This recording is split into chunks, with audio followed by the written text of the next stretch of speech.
Jadi harus berjuang. Memang beribadah itu, saudaraku, masuk dalam penderitaan daging.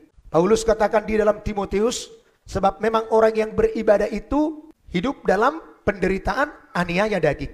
Ayo, Lukas 13 ayat yang ke-23.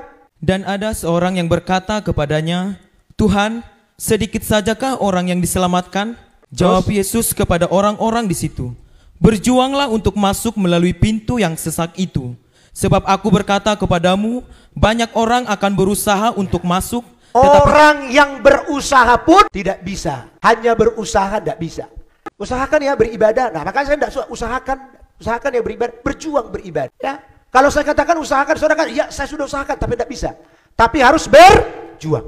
Kok di dunia ini saja kita bisa berjuang kok. Untuk mencari nafkah kita berjuang. Untuk membeli rumah yang kecil tipe 21 kita berjuang. Apalagi untuk memiliki rumah yang amat super mewah. Amin.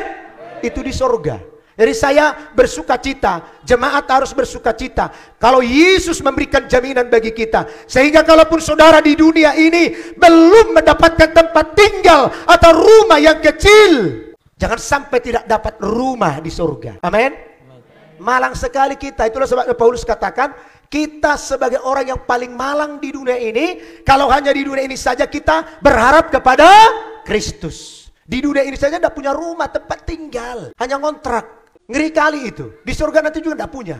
Tapi saudaraku, penghiburan bagi kita, kalaupun saya tidak punya tempat tinggal atau rumah di dunia ini, yang bisa saya bangun sendiri, yang bisa saudara bangun sendiri, tetapi ada kehidupan yang kekal, yang menjanjikan bagi kita, bahwa Yesus menjamin hidup kita, bahwa ada tempat tinggal yang kekal, yang Tuhan sediakan bagi kita.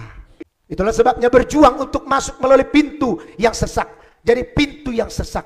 Ada aturan-aturan. Tidak bebas berjuang di dunia ini. Tidak bebas sebagai orang Kristen memiliki kehidupan yang berbeda dengan dunia ini.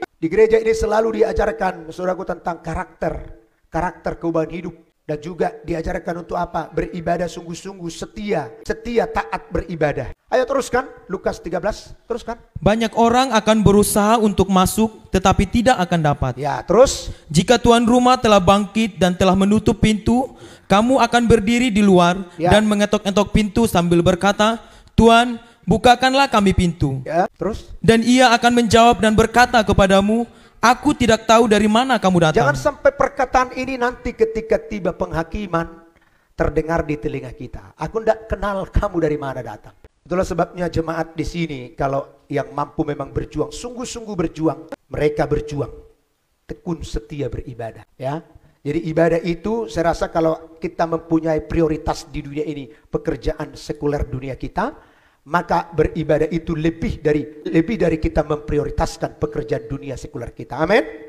Jadi ibadah itu lebih dari prioritas apapun ibadah. Sebab itu memang tujuan. Ini seringkali saya ingatkan. Itu tujuan Tuhan melepaskan orang Israel dari tanah perbudakan Mesir, supaya mereka bisa beribadah. Beribadah. Hanya itu kok yang Tuhan minta.